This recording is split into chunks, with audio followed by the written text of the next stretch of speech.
மனித கழிவுகளை மனிதனே அள்ளக்கூடிய அந்த இழிநிலைக்கு முடிவு கட்டுவோம் என்ற கோரிக்கையை முன்வைத்து சென்னை காமராஜர் அரங்கத்தில் மஞ்சள் என்ற நாடகம் நடத்தப்பட்டது.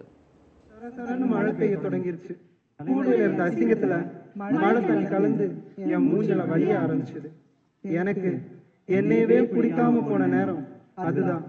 மனித கழிவை மனிதனே அள்ளும் இழிவான செயலை மாற்றியமைக்க நாடக வடிவிலான போராட்டத்தை இயக்குனர் ப. ரஞ்சித்தின் நீலம் அமைப்பும் ஜெய்பீம் மன்றம் அமைப்பும் இணைந்து மேற்கொண்டுள்ளன.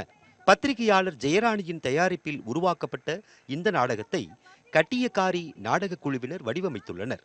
இந்த நாடகத்தில் 40க்கும் மேற்பட்ட கலைஞர்கள் நடித்தனர். உங்களுக்கெல்லாம் மஞ்சள் புனிதம்,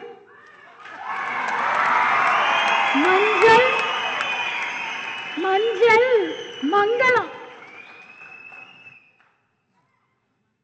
ஆனா எங்களுக்கு நாத்தம், அவமானம், இழிவு, அடிமைத்தனம்.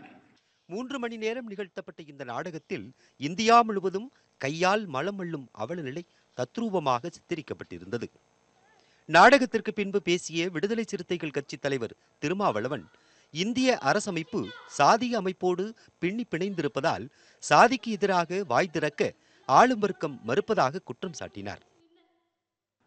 இந்த அரசமைப்பு இந்த சாதி அமைப்போடு பின்னி பிணைந்த ஒன்றாக இருக்கிறது.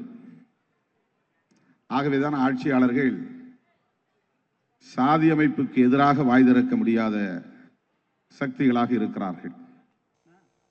சாதியை ஒழிக்க இளைஞர்களால் மட்டுமே முடியும் என்றும் இளைஞர்கள் அதற்கு முன்வர வேண்டும் என்றார் இயக்குனர் சமுத்திரக்கனி.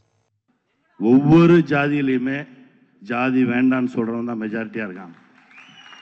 அவெல்லாம் அமைதியா இருக்கிறதுனால தான் சில சில்லறைங்க சத்தம்லாம் ரொம்ப பெருசா கேட்டுக்கிட்டு இருக்கு. அது அழியும், ஒளியும், ஜாதியை உடைப்போம். சாதி இன்னும் இருக்கிறதா என கேள்வி எழுப்புகிறவர்கள் அம்பேத்கரின் கண் கொண்டு அணுக வேண்டும் என நடிகர் சத்யராஜ் கேட்டுக்கொண்டார். இந்தியாவில் இருக்கும் ஜாதி கொடுமைகளை அனுபவிப்பதற்கு, தெரிந்து கொள்வதற்கு புரட்சியாளர் அண்ணல் அம்பேத்கரின் கண்கள் வேணும். நீ அந்த கண்களின் மூலமா பார்த்தா தான் உனக்கு தெரியும். நீ உன்னோட கண்ணில் பார்த்தா தெரியாது. ஏன்னா நீ சௌகரியமா உட்கார்ந்து இருக்கிற.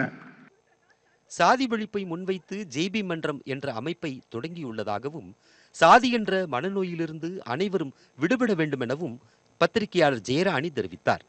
சாதி ஒழிப்பை ஒரு முதன்மை செயல் திட்டமா வச்சு இங்க யாருமே வேலை செய்யல.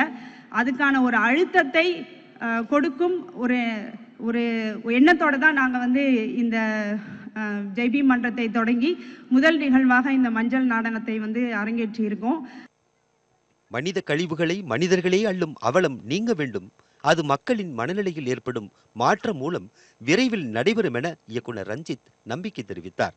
அதை இதுபோன்ற நாடகங்கள் செய்யும் எனவும் ரஞ்சித் கூறினார். கையால் மலமல்லும் இழிவு அப்படின்றது இன்னியும் தொடரக்கூடாது. இதை முடிவு கட்டணும் அப்படின்றது நம்மளுடைய நோக்கம், எல்லோருடைய நோக்கம். இதை எல்லார்கிட்டையும் டிஸ்கஷன் ஓப்பன் ஆகணுன்றது மட்டும்தான் இதோட முக்கியமான நோக்கமே. டிஸ்கஷன் மட்டுமே தான் இது பல்வேறு இடங்களுக்கு கொண்டு போய் சேர்க்கும், பெரிய அழுத்தத்தை கொடுக்கும். இந்த நிகழ்ச்சியில் தமிழ்நாடு காங்கிரஸ் கமிட்டி தலைவர் திருநாவுக்கரசர், மார்க்சிஸ்ட் கம்யூனிஸ்ட் கட்சியின் மாநில செயலாளர் ஜி. ராமகிருஷ்ணன், திமுக மாநிலங்களவை உறுப்பினர் கனிமொழி, சுபவீரபாண்டியன், கொளத்தூர் மணி, இயக்குநர்கள் நலன் குமாரசாமி, சுசீந்திரன் உள்ளிட்ட பலர் கலந்து கொண்டனர்.